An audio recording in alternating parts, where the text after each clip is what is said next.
Baik, datanya dari Muhdin dari Sulawesi Tengah nih Kiai. Dan juga dari Jakarta ini ada, bagaimana caranya kita menangani kasus dukun yang dukunnya selalu menyerang pasien ketika selesai diruqyah? Ini yang pertama Kiai. Yang kedua, datanya dari Rudi dari Jakarta, cara menghilangkan apabila terkena sihir itu bagaimana katanya Kiai? Sama aja ya. Ada kasus dia disantet, disihir, lalu diobatin, sembuh, kena lagi, sembuh, kena lagi, seperti itu ya. Sihirun mustamir ya, sihir yang berkelanjutan, macam-macam faktornya. Ada ketika diruqyah alhamdulillah sembuh, kemudian mentang-mentang udah sembuh dia zikirnya malas, sholat berjamaahnya malas, bahkan mungkin bolong-bolong gitu, majelis ilmunya enggak lagi karena merasa dirinya sembuh, foya-foya lagi, maksiat lagi, kena lagi, kan begitu. Nggak bisa. Jadi ketika dia sembuh misalnya dari kasus itu, jaga jangan sampai dia kena lagi dengan kita bentengi, dengan membentengi diri dari perbuatan dosa, membentengi diri dengan zikir kepada Allah Subhanahu wa taala. Nah, kemudian misalnya kalau ada juga kasus disantet sembuh kemudian kena lagi, bisa juga mungkin orang ini ganti dukun, cari dukun, bayar dukun yang lebih sakti lagi, yang lebih kuat lagi, bisa juga begitu, kena lagi ya. Biasanya itu pasien ini mudah kena santet karena ada kelemahan dalam jiwanya, itu gampang kena santet. Yang pertama, dia itu lemah mental, pikirannya takutan, penakut, atau mungkin dia ini gampang emosi ya, dia gampang buruk sangka. Ini gampang banget orang kena santet yang kayak gini ya, ibadahnya malas, lemah spiritualnya. Bisa juga orang kena santet ini karena orang ini punya sakit bawaan, misal dia punya asma. Nah, dukun ini ngincar asmanya, ini lebih cepat, ini lebih tambah parah lagi.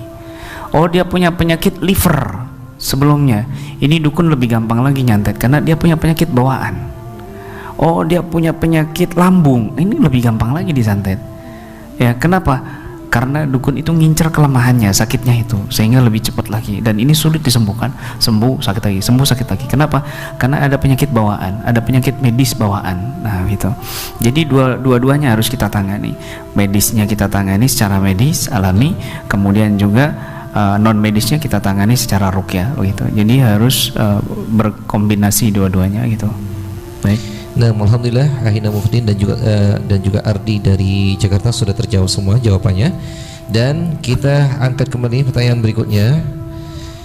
Ini datanya dari Fauzan di Surabaya. Yang bertanya, Kiai, bagaimana cara kita meruqyah saudara terdekat kami yang sedang sakit, dan supaya kami sebagai orang yang meruqyah tidak diganggu atau dilukai, katanya Kiai, oleh jin. Sekian katanya.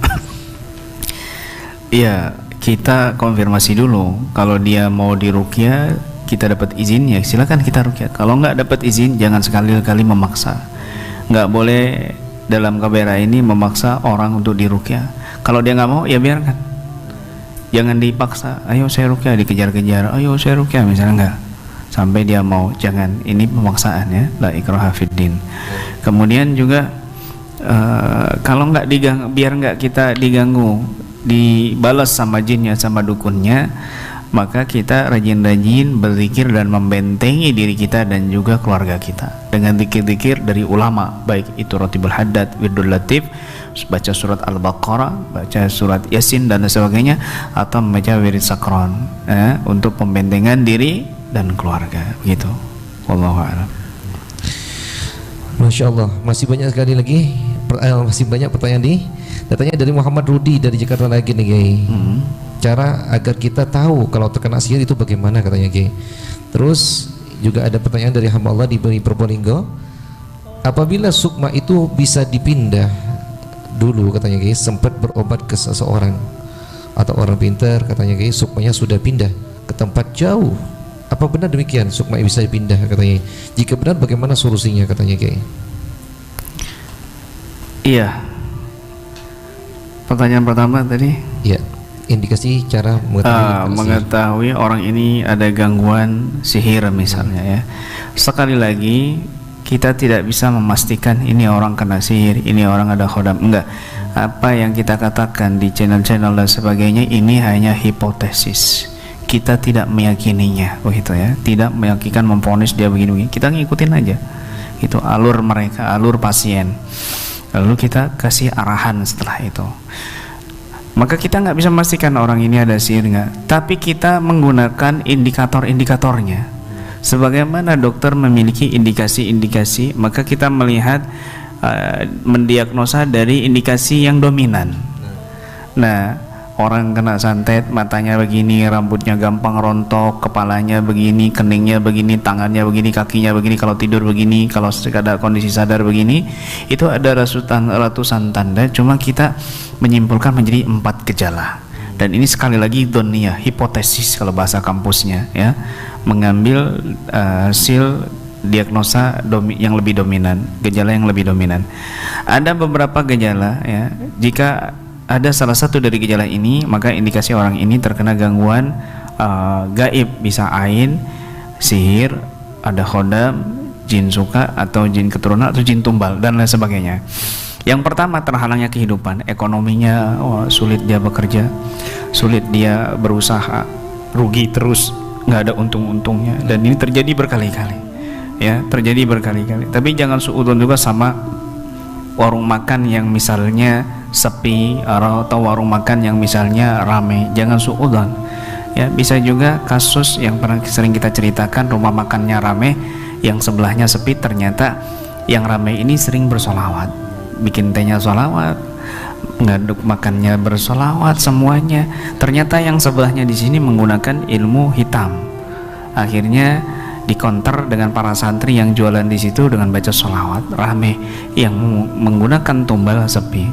Ada juga rumah makannya sepi karena karyawannya ketus, karyawannya kepada konsumen yang datang, pelayan yang datang, pelanggan yang datang itu ketus, ngomong nanyain ini menu, kadang jawabnya aduh ketus banget, akhirnya udah kapok, saya nggak mau ke rumah makan ini lagi.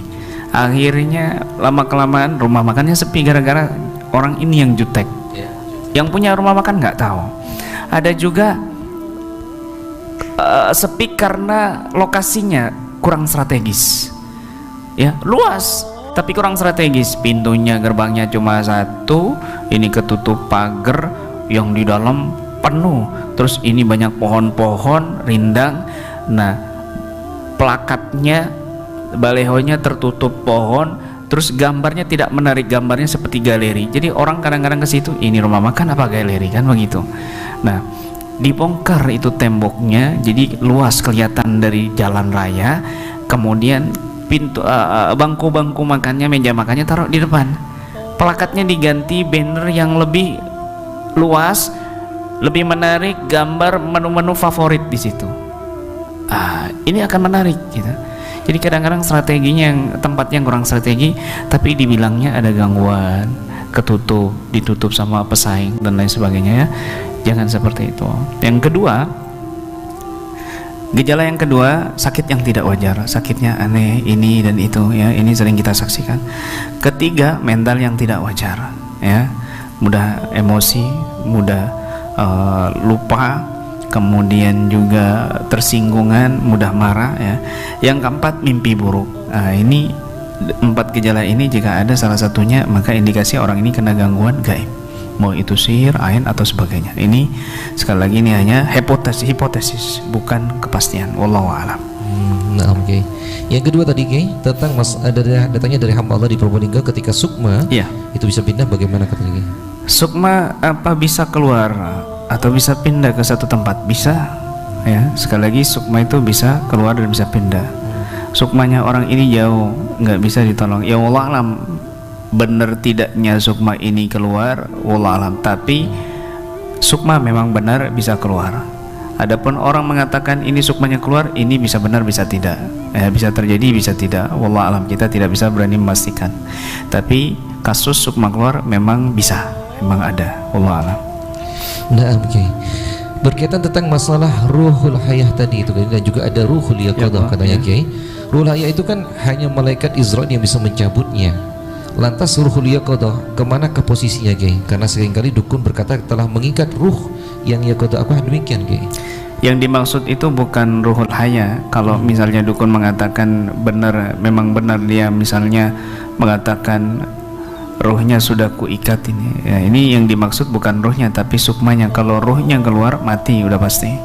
Jadi kadang-kadang orang awam bilang ini ruhnya hilang Yai, nah, ini ruhnya saya ambil Yai, misalnya dukunnya bilang ini bukan ruh yang dimaksud ruhul haya, ya nyawa tadi itu, tapi yang dimaksud itu sukma, ya, yang kita istilahkan dengan bahasa Is bin Abdul Salam dengan ruhul yaqtah, ruh fungsi itu, ya. Baik, jadi bisa diikat itu?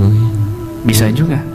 Ada kisahnya ya dari Majalengka, itu ada di YouTube kami Hasan, yang dimana ketika kami ruqyah, ada tim kami ngeruqyah, dia jadi macan, kemudian keluar macannya tapi dia nggak sadar, lalu ditarik sukma oleh tim kami, sadar, tapi dia bingung, loh kamu siapa? Lah saya istri kamu Mas. Kapan saya nikah sama kamu? 6 bulan yang lalu. Ah, yang benar kamu ngaku-ngaku. Dikasih tahu fotonya, ini loh waktu akad nikah, ini waktu pengantenan. Dia bingung, dia sama sekali nggak inget yang dia. Terus ketika kita tanya, kamu ingetnya apa? Aku ingetnya 2 tahun yang lalu aku ke pohon beringin. Lah kamu ngapain ke pohon beringin? Ya aku melakukan ritual perjanjian dengan bangsa jin. Kenapa kamu melakukan ritual perjanjian dengan jin? Iya, karena aku sakit hati sama mertuaku, sama istriku. Dipaksa waktu itu suruh cari uang 3 juta. Aku dapat, malah aku dicaci maki terus diludahin. Sakit hatiku. Maka aku keluar pingin cari orang yang bisa. Tiba-tiba aku ketemu dengan orang yang minta-minta bawa karung. Terus dia ngasih aku karung itu, ternyata itu isinya keris-keris yang berhodam. Ditunjukkan kerisnya sama kita waktu itu, keris berhodam. Sejak saat itulah dia melakukan pemanggilan hodam dengan kerisnya, atau dia meritual di pohon beringin, dan di situ sukmanya tertahan, tapi raganya bisa keluar. Raganya, jasadnya ini jalan-jalan, cuma di situ kesadarannya hilang karena tertahan. Ruhul yaqdahnya hilang, tertahan. Dia menikah, dia melakukan ini, nggak sadar itu, nggak sadar. Makanya kan kita nikahkan lagi waktu itu, nggak sadar. Tapi ketika sukmanya dibalikin, dia akan ingat apa yang dialami sukmanya, tapi tidak ingat apa yang dialami raganya. Begitu. Allahu a'lam. Nah, oke. Baik, kita akan kembali tanya berikutnya. Datanya dari Al-Fakir Udin di Klaten. Semoga Kiai beserta keluarga selalu dalam lindungan Allah Subhanahu wa taala. Amin ya rabbal. Mau bertanya Kiai perihal mediomisasi untuk menggali informasi makam waliullah yang selama ini terpendam.